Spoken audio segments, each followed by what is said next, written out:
সময় আমি চিন্তা করি হরি সেবায় যে বুদ্ধি, হরি সেবায় যে চাতুর্য, হরি সেবায় যে এনার্জি, এগুলো কোথা থেকে আসে? অনেক সময় নিজেকে প্রশ্ন করি, শক্তিটা কোথা থেকে আসছে, শক্তির উৎস কোথায়? জগতের মানুষ ভোগ রাজ্যে বিচরণ করতে করতে কর্মমার্গে কত রকম কার্যশৈলী, তাদের কত রকম তাদের কর্মচেষ্টা, বুদ্ধির দক্ষতা, কর্মক্ষমতা, এগুলো দেখে তো আশ্চর্য হওয়ার কিছু থাকে না। কিন্তু হরি সেবায়, হরি ভজন করতে এসে, হরির নাম,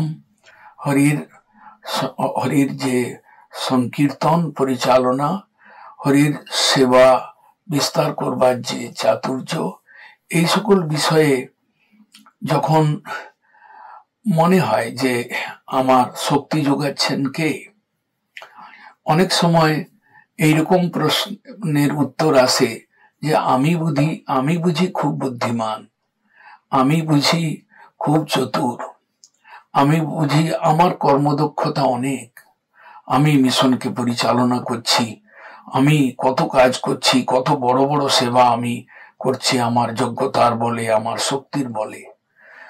কোনো সময় যখন মনে এইরকম কথাগুলো, ভাবটা উকি মারে, তখন তটস্থ হয়ে বিচার করি যে সত্যি কি শক্তিটা আমার, না কোথাও ধার নেওয়া হয়েছে, কোথা থেকে এই শক্তিটা আসছে, বা কোনো ঋণ করা শক্তি কিনা, বা এই শক্তির উৎস কোথায়?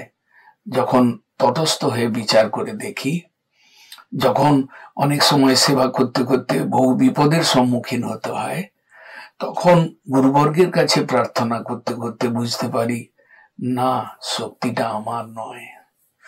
শক্তির উৎস সর্বশক্তিমান সেই ঈশ্বর পরম কৃষ্ণ সচ্চিদানন্দ বিগ্রহ, সেই যে হরি, তিনি সর্বশক্তিমান। হরিমিহ পরমং সর্বশক্তিম রসাব্ধিম, শক্তিমান তিনি, তার চরণ থেকে শক্তি প্রবাহিত হয়ে আসছে, কৃপায় নেমে আসছে।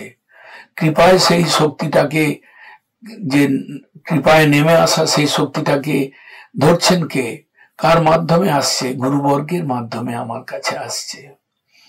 আমি যখন তটস্থ ভাবে বিচার করে দেখি এই শক্তিটা এত বড় একটা কাজ হলো, এত সুন্দর পরিচালনা হলো, তাহলে এই শক্তিটা কি আমার? তখন আমি চিন্তা করে দেখি, তটস্থ ভাবে বিচার করে যখন দেখি, প্রকৃতপক্ষে শক্তির উৎস হচ্ছে কৃষ্ণের পাদ পদ্ম। এবং কৃষ্ণ তো আমার কাছ থেকে অনেক দূরে, কৃষ্ণকে তো ধরা যায় না, কৃষ্ণ তো ধরা ছোঁয়ার বাইরে, কৃষ্ণ তো আমার সঙ্গে কথা বলেন না, কৃষ্ণ এখনো আমার কাছে আসেন না, আমাকে চান না কিছু। তাহলে কার মাধ্যমে এই শক্তিটা, কৃষ্ণের শক্তিটা আমার কাছে আসছে? তখন উত্তর আসে, গুরুবর্গ যারা শুদ্ধ কৃষ্ণ ভক্ত, তাদের মাধ্যমে শক্তিটা সঞ্চারিত হয়। কার মধ্যে সঞ্চারিত হয়? যারা শরণাগত, যারা সমর্পিত আত্মা, যাদের মধ্যে ভক্তি বাসনাই কেবল একটাই বাসনা রয়েছে, যারা জগতের সবকিছুকে কৃষ্ণ ভজনের কাছে তুচ্ছ করেছেন, তাদের কাছে গুরুবর্গের শক্তিটা প্রকাশিত হয়। এবং গুরুবর্গ কাছের লোক মনে হয়। যখনই অসুবিধায় পড়ি গুরুবর্গের কাছে প্রার্থনা করি, এবং তখনই দেখি গুরুবর্গ একটা শক্তি সঞ্চারিত করে সবকিছু কাজের সুষ্ঠুতা এনে দেন।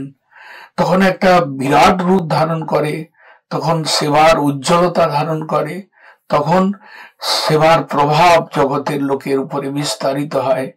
তখন আমার যে অহমিকা কোনো সময় উকি মেরে আমাকে বললেও যে এটা তোমার শক্তি, সেটা আমার শক্তি নয়, সেটা বোঝা যায়। সেই যে শক্তির উৎস কৃষ্ণ পাদ পদ্ম, তার আশ্রয়ে জন্ম দাস হয়ে তার আশ্রয়ে থাকতে পারি। তার যে নিত্য প্রিয়জন সেই গুরুবর্গ, তাদের মাধ্যমে যেন কৃষ্ণকে ভজনা করতে পারি, তাদের চরণ লেহি হয়ে তাদের চরণের দাস হয়ে জন্ম জন্ম কৃষ্ণ সেবা বাসনা করে যেতে পারি, তবেই আমার জন্ম সার্থক হয়। তবেই আমার শুদ্ধ বুদ্ধি আমাকে বলে সমস্ত শক্তির উৎস তোমার গুরুদেব, গুরুবর্গ। এরা কৃষ্ণের শক্তিটাকে এদের মধ্য দিয়ে, কৃষ্ণ এদের মধ্য দিয়ে তোমাকে পাঠাচ্ছেন। তোমার নিজস্ব কোনো শক্তি নেই। মহাজনগণ বলে দিচ্ছেন, শক্তি বুদ্ধিহীন আমি অতিদিন করমরে আত্মসাত। শক্তি বুদ্ধি আমার কিছুই নাই। এটা গুরুবর্গের কৃপা। কৃষ্ণের শক্তিটা আমার মধ্যে প্রবাহিত হয়ে আসছে। গীতায় বলছেন যে দদামি বুদ্ধি যোগম তাম যেন মাম উপজান্তিতে। কৃষ্ণকে পেতে গেলে, কৃষ্ণের দাসত্ব লাভ করতে গেলে, কৃষ্ণ সেবা সুষ্ঠুভাবে পরিচালনা করতে গেলে, কৃষ্ণকে নন্দিত করতে গেলে সেই বুদ্ধি যোগ সাপ্লাই হবে কৃষ্ণের পাদ পদ্ম থেকে এবং গুরুবর্গের মাধ্যমে আসবে। তবেই আমি শক্তিমান, প্রকৃত শক্তিমান। সেই শক্তি আমাকে একদিন কৃষ্ণের পাদ পদ্মে পৌঁছে দিতে